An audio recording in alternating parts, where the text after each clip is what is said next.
Hey, it's Aaron from GameEnthus.com, and this one's about Alien Petshop. Alien Petshop is being designed by Grimsby, with art by Grimsby.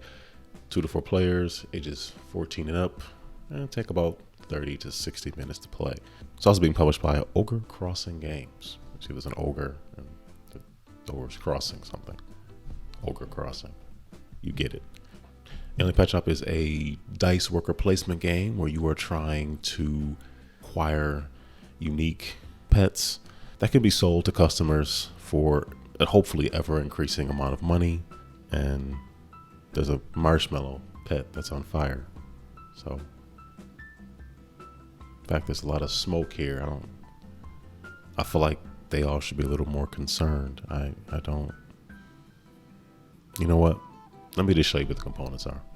Okay, so we have a lot of components here. As I said earlier, this game is playable from 2 to 4 players. So each player would pick a player board. So you have MODOK, and having recently watched the animated MODOK cartoon, animated cartoon is redundant.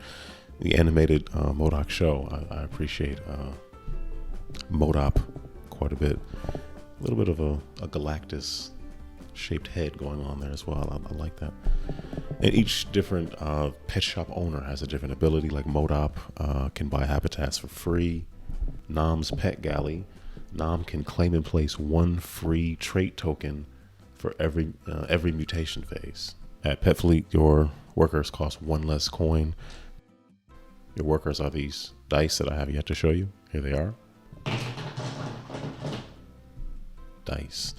So everybody else, if you want to gain another die, it costs 2 coins. At Pet Fleet, it costs 1, and then at Pet Fleet you have an additional space to sell a goods action. In Alien Aid, you can buy pets from the discard pile.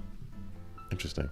Everybody has a max of 5 dice, so that really can't get increased. And these are actually traits. So you have more eyes, ability to speak, cuteness, and obviously tentacles, because you got to have tentacles. You also have normal pets. All right, so we have this card, Chicks here. Chicks is going to earn you a coin whenever you go through the sell phase, but also they're going to cost a coin in order to bring it to the shop, period.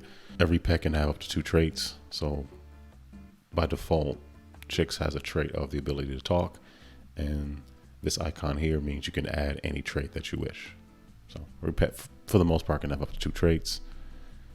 And there's some iconography down here. This little P means purple.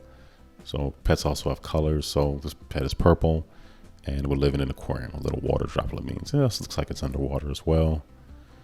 And what's important is for the sell phase, you have to meet the pet's care requirement, which means this one, you don't have to really roll anything in order to care for it. So you could kind of always earn a coin for this pet. I mean, a coin isn't much, but it does take up one of your 6 spots, so you have to consider that carefully. Whereas Yug already has 2 traits, so you can't really apply any to Yug because it already has the eyes. So Yug already has eyes, so that's already a thing. Cost 2 to get Yug. You can sell the Yugs for 2, but you have to roll at least a 3 and place your 3 in this point in order to meet their care requirement to earn the 2 coins during the sell phase. Yug is yellow, hence the Y. The open mouth and teeth means Yug is a carnivore, and the little paw icon means that it is a dancing pet. And these icons come into play for some of the hidden objectives where you want to get the most yellow, you want to get the most pink. There's a little heavyweight icon. You want to get the most heavy, not necessarily the most. For heavyweight, and for a lot of them, you would earn 2 stars. Stars are end-game victory points. You'd earn 2 stars for having 1, and then if you have 3 or more in your pet shop of pets with the heavyweight icon, you would earn 4 points. So 2 per pet that dances with the paw.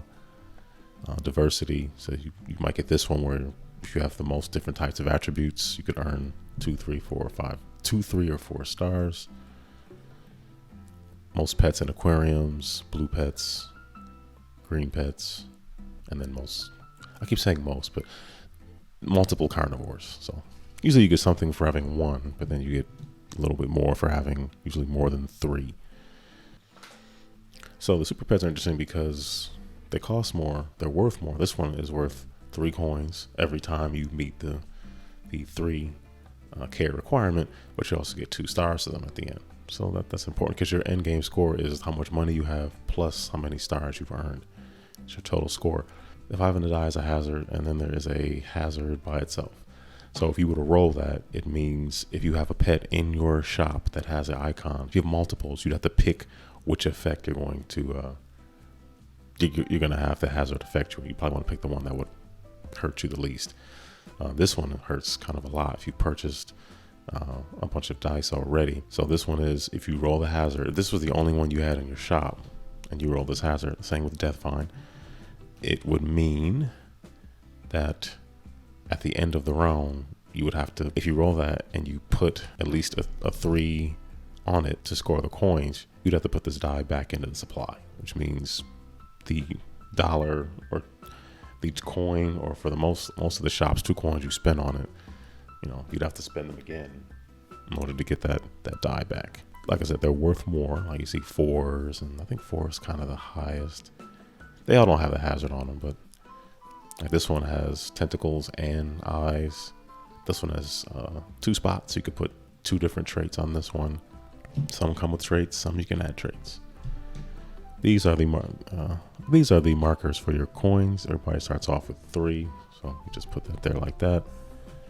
And then you have habitats. So in the buy phase, you can purchase a pet. You can purchase another die if you wish, and you can purchase a habitat if you want. So habitats would essentially go here, and then the critter will go on top of it.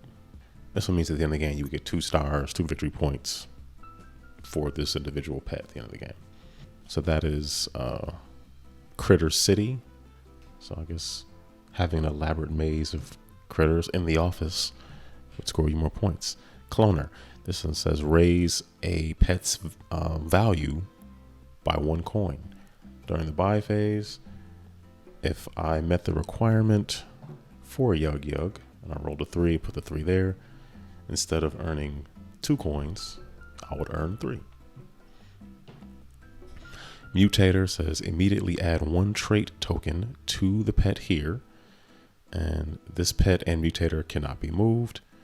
This pet can now have up to 3 traits. So if I were to put this one here, let me put Cloner back. Let's say I had Mutator. I got my good friend Yug Yug here, and it says immediately. So I could add cuteness to it if I wanted, because now I can have 3. It comes with 2 by default, but I could have 3. I think that's how that works. I hope so. And then we have Breeding Chamber. This lowers a pet's care score by 2. I use this one a lot. So this one means if I purchased this habitat and then had this pet on it, now the care score is just 1. So I could always care for this pet for 2 less. So this 3 would just become a 1, which can be come in handy if you want to earn some points. And only 1 per pet, so you have to make some careful considerations on which you choose. I went over the bonuses. These actually are where you're supposed to stack the traits. I just kind of put them in here to maybe see a little bit better. You have award cards. These are going to kind of get passed around throughout the game. They're all worth 4 points at the end of the game apiece. So the first pet, they're basically, if you have 2, if you're the first pet shop to get 2 hazards, 2 talking traits, 2 tentacles, 2 cuteness, 2 eyes. But if somebody has more than you, they take the card. So you might have it initially, but you might lose it too. There's 2 different modes in Alien Pet Shop. You have a mode where you have an easy mode and a normal mode. To be completely honest with you, I only played the normal mode, but for the easy mode, you have everybody would get 1 of these starting pets And these are things that are associated with the starting pet. So you have slime, fire, trouble, and slime. I'm not sure what that does. So just full disclosure, I actually played the normal mode. I jumped into that one. I played that one with the kids a couple times. I did not play the easy mode, but it is here, and these traits directly apply to, it's to get people to understand what the concept is early on. And last but certainly not least, you have the most important thing of all. You have the first player marker. Look at that. Oh, let me knock it down. Look at that. See, there you go. So then you have that. So those are all the major components in Alien Pet Shop. I guess it'll be apropos of me right now to set up and run through a round or two. I'll do that.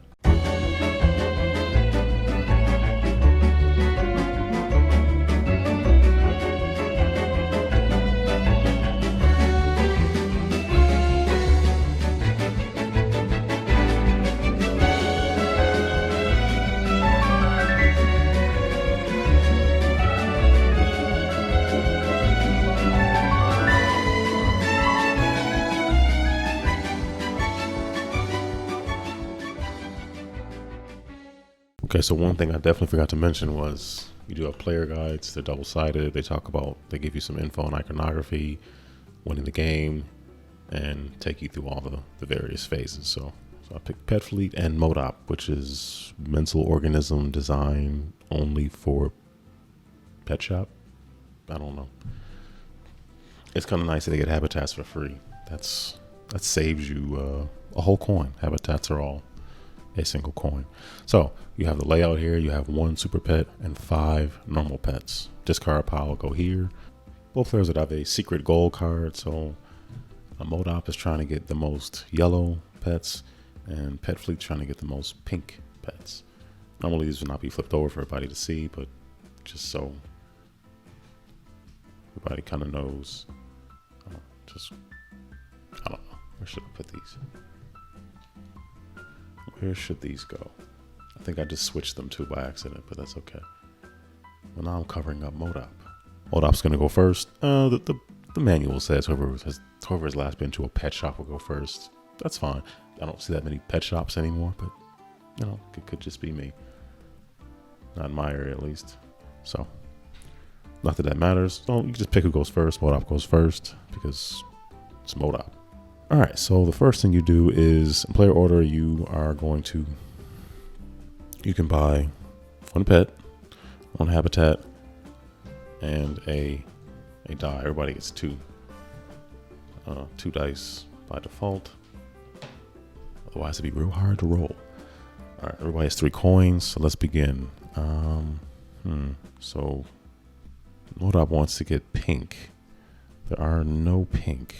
It's going to be better for Pet Fleet because there's a bunch of yellows. You can see this one. There's 4 yellows up here.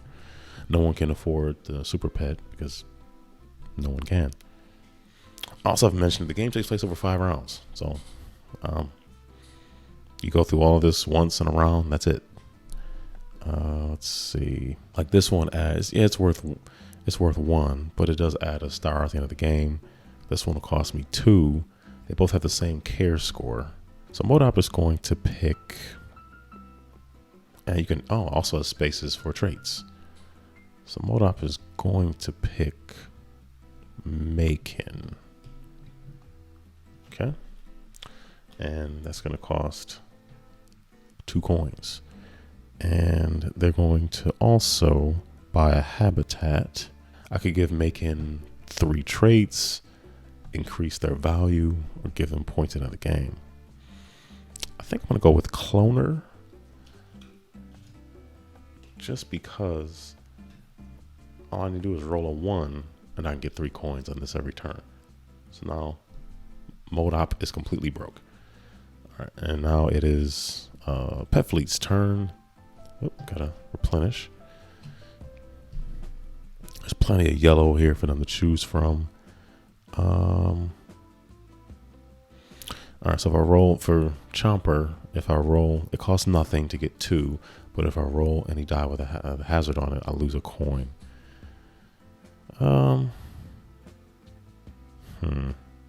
This is a risky one to get because you don't really want a whole lot of hazard stuff out there, but potentially could be worth your while because you could earn 4 points if you have the most, but you might want to focus more on the regular traits than the hazard traits.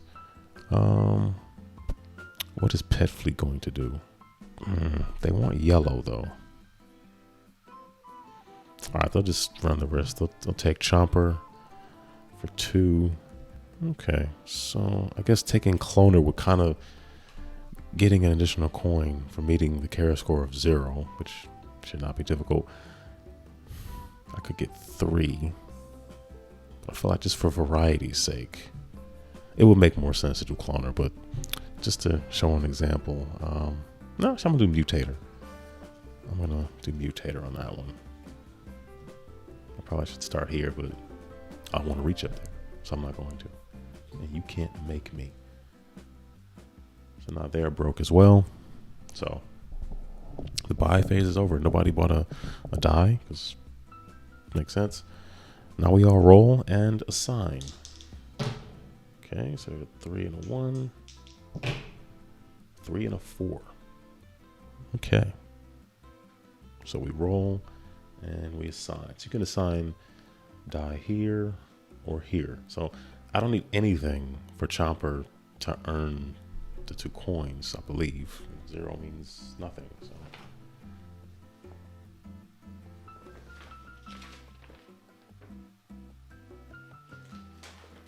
Chomper requires no care. It'll just do what it does, live his best life. This the worker phase is done simultaneously, so both players at the same time will be just assigning. So I'm gonna take this 3, and I'm gonna earn a coin during the sell phase by default. And I could add a trait to it now. I could also wait.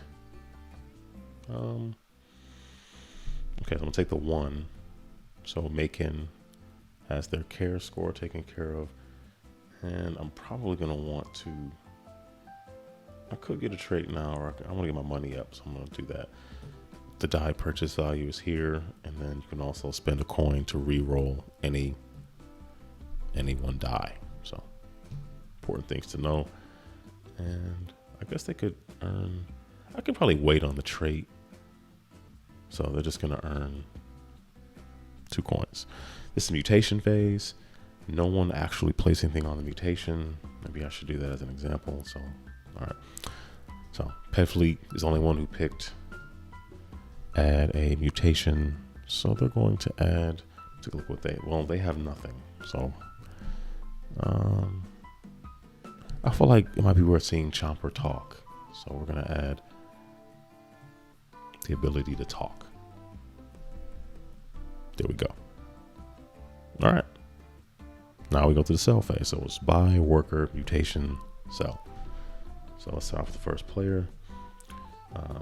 Making requires 1, so that's 2 coins. So I'm gonna go up to 2. They get 1 additional. So that's back to my 3 now. And they put a die there, so that's 4. So I have 4 coins during that sell phase. Not bad. All right, Chomper requires nothing for care, so they're just at 2. I didn't roll any hazards, so I don't have to take anything away. I'm gonna earn, I'm back up to 3 for that one, and I already took care of my mutation.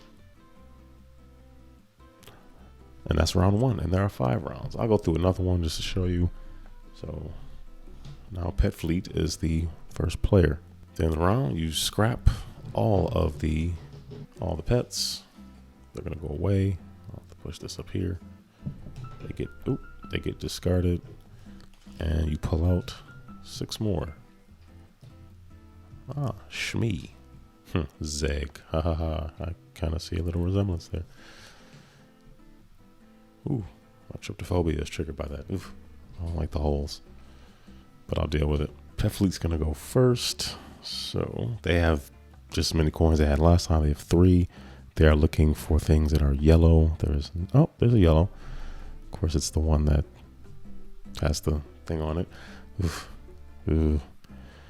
Oh, this one. If you roll a hazard, you have to place one of your die here, which means you just basically you don't use that die that round. You kind of just it's kind of wasted. But it does put me in position to get the danger zone award. Excuse me. All right, so I'm gonna take this. This is only costing me 1. Definitely can buy an additional die for 1 coin, so I can go up to 3. So that costs me another 1, and I have 1 left, and I can buy a habitat here. So maybe I buy a critter city. So at the end of the game, it has 1 star. I'll add 2 stars to it. So this will be worth 3 stars, 3 points into the game. So that's Pet Fleet's turn. We're gonna come over here to Modop. Let me replenish this. Modop is looking for pink. We have a pink right here. Modop is going to pick up Shmee for 2 coins. So now they're down to 2. Now the question is, do they want to buy a habitat, or do they want to get another die? Maybe they do this. They spend 1 coin to get the breeding chamber.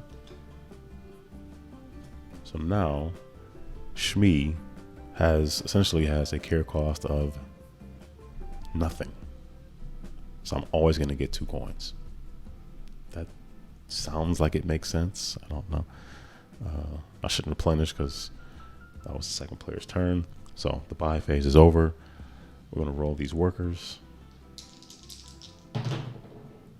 Uh-oh. I knew that was going to happen. So rolled a bit of a hazard on that one. Oops. And I have no hazards for that to even work with, but that's okay. All right. So I'm going to take care of Pet Fleet first. They rolled a hazard, so they have to figure out what they're going to do. So they're going to place. You don't have to do both. You just have to pick one of them. So they're going to just roll that. Ooh, where was this? This was on the 1, I think.